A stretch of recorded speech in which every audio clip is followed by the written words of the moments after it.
Salut, aujourd'hui je te montre comment repiquer un plant de tomate. Donc quand on parle de repiquer, c'est de rempoter le semis de tomate qui a été parti à l'intérieur pour le mettre dans un plus gros pot. L'avantage dans le fond, c'est que ça va permettre à la plante de développer un meilleur système racinaire, d'avoir accès à plus d'espace, plus de nutriments et ça va permettre aussi au plant de prendre plus de force et de devenir plus grand. Qu'est-ce que tu vas avoir besoin? Tu vas avoir besoin de ton plateau avec tes semis de tomates qui moi est dans un plateau multicellules, c'est un petit de 12 cellules, mais tu pourrais aussi en avoir un grand comme ici de 72 cellules. J'avais pas besoin de 72 plants de tomates. Donc, c'est pour ça que c'est un petit plateau. Tu vas avoir besoin de ton plus gros pot dans quoi tu veux repiquer ton plant de tomate. Pour des tomates, dans le fond, la famille des solanacées, on parle de tomates, aubergines, poivrons. On va y aller avec un pot d'environ 4 pouces, comme ça ici, et de la terre pour pouvoir rempoter. On va commencer premièrement par arroser nos plants. Donc, tu veux t'assurer que la terre est bien humide avant de faire le repiquage.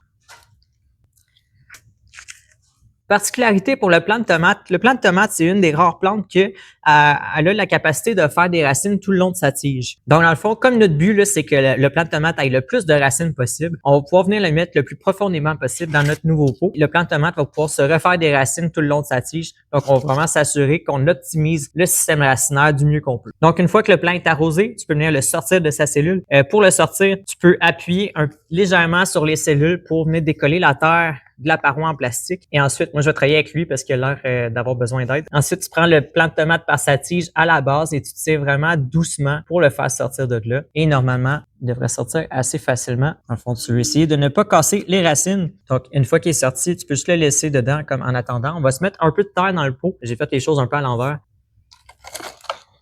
Tu viens placer ton plant de tomate et ensuite, tu viens juste remplir de terre. On essaye de pas trop entasser la terre. Il reste juste à ce point-ci à redonner de l'eau au plant. Vas-y en deux passages. Un premier, l'eau elle va peut-être rester un peu en surface. Un deuxième, l'eau elle va vraiment bien pénétrer. Ensuite, on remet ça en dessous des lampes de croissance et on laisse ça aller. Dernière chose, l'eau que tu utilises, assure-toi qu'elle est température pièce. C'est pas trop compliqué. Fais juste la remplir d'avance et la laisser sur le comptoir. Quand ton eau est trop froide, c'est sûr que ça peut être un peu traumatisant pour les plantes. Et même chose si l'eau est trop chaude. Donc, je la mets sur mon plateau et c'est complet. Si tu as des questions, n'hésite pas à les écrire en commentaire.